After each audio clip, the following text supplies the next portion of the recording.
Every once in a while, a game comes along that just stumps me, and today, that game is Archlord II. Why does it stump me? Well, my first impression of the game after playing for 2 hours is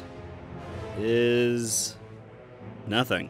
It's a little odd, really. The game failed to make an impression on me at all. Not bad, not good, it's just kinda there, like, what was I talking about again? Oh, right. Archlord II starts off with an entertaining cinematic showing off some of the game's better points, such as the ability to switch out weapons, blood splatters, and going nuclear. I'm not really sure what it has to do with anything, but it sure does look cool. You then get to pick your faction. You've got Blue Angel people and Red Dragon people. There are names and descriptions, of course, but I don't read. Pictures speak louder than words. So to decide, I just threw my mouse down at the ground and picked whichever one it ended up on. Blue it is. You then choose your race, which for some reason there's only one choice at the moment, so it looks like I'm stuck being a human. Pick your gender, and then pick from one of 4 classes. I say classes, but that's not really the case. You're actually picking your primary weapon. You have 2-handed swords, a sword and a shield, a bow, and a staff. Whichever weapon you choose will determine your primary skills. As was seen in the cinematic though, you will be able to equip the other weapon types as well, helping you fill different roles as needed, but we'll get more into that later. And after carefully reading each weapon's description thoroughly, I decided on staff because it has healing. Next up is creating your character. This is mostly done through a lot of preset options, none of which are very impressive. I eventually ended up with Bane, mostly so I could break up my Bane impression, but after attempting it, I realized I don't have Bane in my repertoire. So let's just move on and forget I mentioned it. Okay? Okay. Now, Archlord begins. Prepare for kill quest galore. Mostly picked up from these priest ladies. Not priestesses, mind you, priest ladies. Either way, I feel like I should be going to church more often. Luckily enough for this game, kill quests are kept short and combat is fairly fast-paced, so things tend to move quickly. Combat is basically hotkey combat, though at later levels combos are added in to mix things up a bit. Along with the kill quest are the mandatory fetch quests. However, the gathering animation, when mixed with my psychopath mask, provided for some interesting results.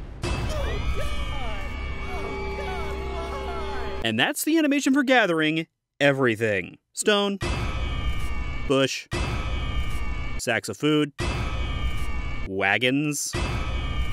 Leveling up in game is pretty basic. Put points into stats.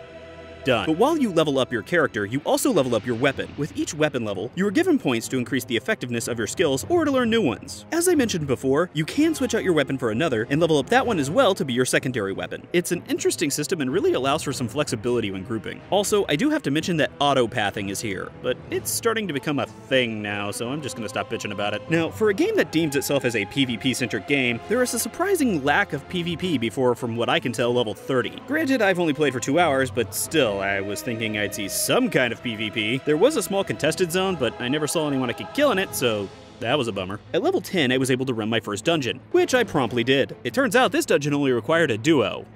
It was alright. And that phrase pretty much sums up my first few hours with whatever this game was called. It was alright. Nothing really good, but nothing terribly bad. Graphics? Alright. Combat? Alright. Class customization? Alright. Animations? Alright. Questing? Basic. And I think this is why the game really failed to make an impression on me. It was just basic. I'm sure the game probably gets better as time goes, but if you're tired of doing the same old stuff you've been doing in MMOs for the past few years, you'll probably never get there. Or unless you just have a thing for murdering inanimate objects. In which case, please seek help. What was I talking about again? Hey everyone, thanks for watching. If you want to stay up to date on when I upload a new video, then make sure to click that subscribe button. And if you want to stay up to date on absolutely everything I do, you can follow me on Twitter.